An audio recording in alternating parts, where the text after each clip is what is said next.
Hello everyone, welcome to Jack Academy. और आज हम टेक्निकल कोर्सेज के बारे में डिस्कस करने वाले, जिसके अंदर हम आज बेसिकली फोकस करने वाले हैं बीटेक इन मैकेनिकल इंजीनियरिंग।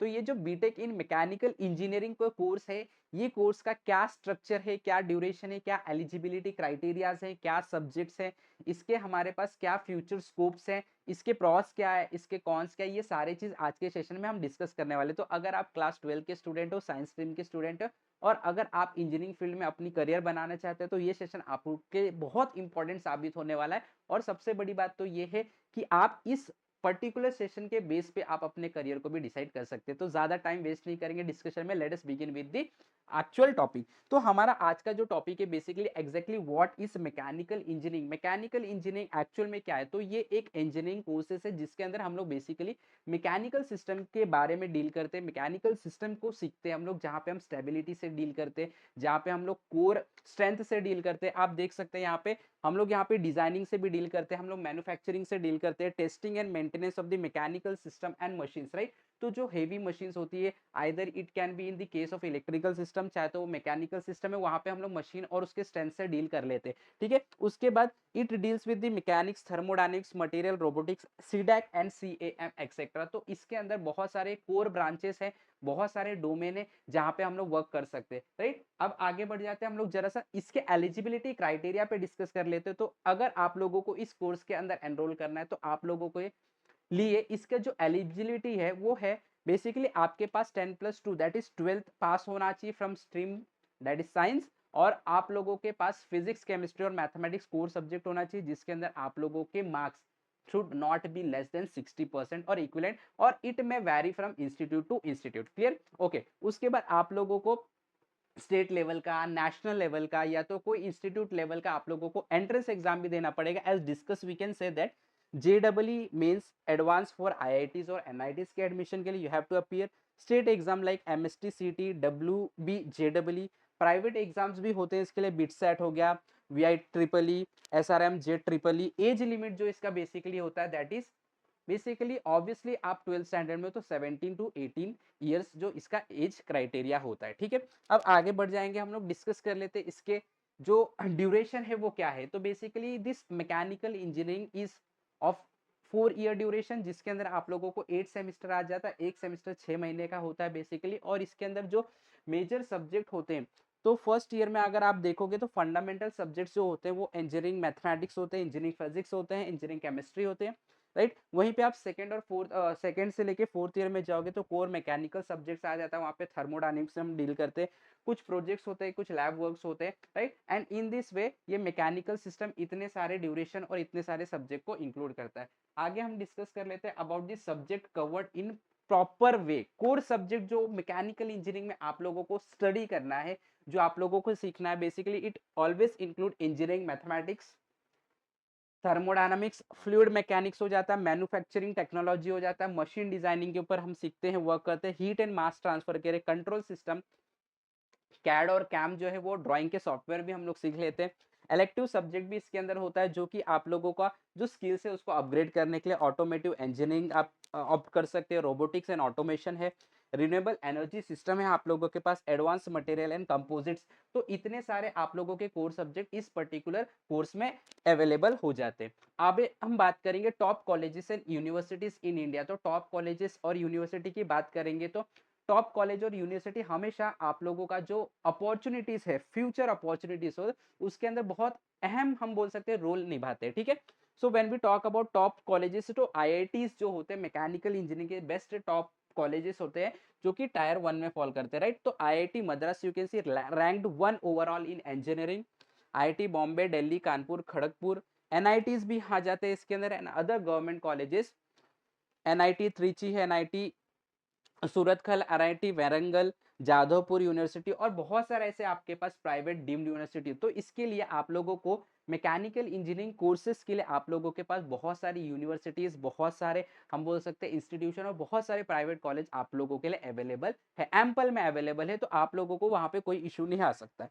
उसके बाद हम बात करेंगे admission generally based on entrance exam और कट ऑफ की क्राइटेरिया पे एडमिशन इसके अंदर बेस्ड होता है, and it vary from state to state, institute to institute and university to university. Clear. Next हम डिस्कस कर लेते हैं what are the further study scopes, further study options क्या हो सकता है। तो अगर आप बीटेक करते हो मैकेनिकल इंजीनियरिंग में, तो फर्दर स्टडीज आप मास्टर्स कर सकते हो, एमटेक कर सकते हो आप लोग, वहीं पे आप लोग एमबीए भी कर सकते हो, वहीं पे आप एमएस भी कर सकते हो। So there are lot many option available for BTech students, right. तो एमटेक कर सकते हैं आप mechanical engineer, this is a 2 year specialisation plus research और thesis focused. MBA management courses आप कर सकते हैं, useful for leadership and managerial role. MS कर सकते हो आप, पीएचडी कर सकते हो अब्रॉड में जाके। Advance research, high salary potential है। अदर सर्टिफिकेशन कोर्सेज भी अवेलेबल होता है रोबोटिक्स में, स्टेबलाइजेशन में, थर्मोडायनेमिक्स में, बहुत सारे चीज हमारे पास अवेलेबल हो जाते हैं। आगे हम करियर अपॉर्चुनिटीज की बात करें तो टाइपिकल जॉब सेक्टर में अगर हम जाते हैं, जॉब डोमेन की बात कर लेते हैं अपॉर्चुनिटीज की, तो डिजाइन इंजीनियरिंग आप देख सकते हैं, production engineer, maintenance engineer, automotive engineer, quality control, R and D specialist, project manager, ऐसे बहुत सारे आप लोगों के पास पोजीशंस अवेलेबल हो जाते हैं, राइट। उसके बाद अगर इंडस्ट्री सेक्टर की हम बात कर ले तो ऑटोमोटिव एंड ट्रांसपोर्ट में मैकेनिकल इंजीनियरिंग का बहुत बड़ा रोल है। मैन्युफैक्चरिंग एंड हेवी मशीनरीज में है। एनर्जी एंड पावर के सेक्टर में, aerospace, robotics and automation sector में तो मैकेनिकल इंजीनियरिंग का नंबर 1 रोल आ जाता है, राइट। उसके बाद हम डिस्कस कर लेते हैं about the top recruiters in India. तो टाटा मोटर्स हो गए, एल&टी हो गए, बॉश हो गए, siemens, Maruti Suzuki, like BHEL, NTPC, ABB India, ये सारे टॉप एमएनसीज जो बेसिकली मैकेनिकल इंजीनियर्स को हायर करते हैं, राइट। अब हम लोग आगे डिस्कस कर लेते हैं जरा सा इसके प्रॉस क्या है मैकेनिकल इंजीनियरिंग के। तो बेसिकली मैकेनिकल इंजीनियरिंग है एवरग्रीन कोर ब्रांच है, राइट। तो यहाँ पे जितने भी इंडस्ट्रीज हमारे कंट्री में है चाहे अब्रॉड में, basically without mechanical system, without mechanical stability, without mechanical functioning कुछ भी पॉसिबल नहीं है। तो बहुत सारे प्रॉस हैं मैकेनिकल इंजीनियरिंग के, let us discuss. Evergreen core है ये फील्ड में, mechanical role always in demand in manufacturing sector में, ऑटोमेटिव एंड एनर्जी सेक्टर में हमेशा ये एवरग्रीन साबित हुए। वाइल्ड कैरियर पाथ में अगर हम बात करेंगे तो many industry plus room to specialise. Global opportunities की बात करेंगे तो skills transferable world wide, innovation driven work, involvement with new tech, robotics और रिन्यूएबल। तो ऐसे बहुत सारे आप लोगों के पास ग्लोबल अपॉर्चुनिटीज भी हो जाते हैं। आगे हम डिस्कस कर लेते हैं about the cons of mechanical engineering. Obviously there are some of the cons of mechanical engineering, let us discuss. तो हाईली हम बोल सकते हैं डिमांडिंग फील्ड होने की वजह से कंपटीशन बहुत ज्यादा है इसके अंदर। आप लोगों को आपके स्किल को हमेशा टाइम टू टाइम अपग्रेड करने की बहुत जरूरत है, राइट। जॉब अपॉर्चुनिटीज अच्छा है बट एबिलिटी ऑफ जॉब कम है, इसके वजह से वहां पे थोड़ा सा कंपटीशन आ जाता है in case of job, right. Intense competition, many graduate compete for core jobs. Initial pay can be modest, especially outside top colleges. Work demand, field work and project deadline can be demanding. ये थोड़ा सा issue हो सकता है कि जब भी आपको जॉब मिलेगा तो वहां पे आप लोगों को कुछ भी हम बोल सकते हैं कि एक टारगेट दिया जाएगा, उसको कंप्लीट करना होगा, right. Upskilling needed, advance measures और specialisation offer needed for higher roles. अगर आपको और ज्यादा आगे जाना है तो आपको उस फील्ड में और एडवांस स्किल्स डेवलप करने पड़ेंगे, राइट। तो इस तरीके से हम लोग कंक्लूजन पे आ जाते हैं। तो obviously mechanical engineering is a core branch, evergreen branch, right. Without mechanical engineering know industry can run, right. तो ये बहुत अच्छा ब्रांच हो जाता है आप लोगों के केस में। अगर हम बात करेंगे चाहे वो इनोवेशंस का केस है, रोबोटिक्स का केस है, कोई भी डोमेन की बात करेंगे तो सारे डोमेन का जो बेस होता है वो मैकेनिकल सिस्टम, मैकेनिकल इंजीनियरिंग होता है। BTech in mechanical engineering is a solid foundation in the core engineering, offering a broad career areas, skills for innovations and industry growth, and opportunities for higher studies or specialized career. Ideal for students who enjoy maths, physics, machines, and problem solving. Right? Tips: aim for internship, project, and skill development to boost employability and real world experience.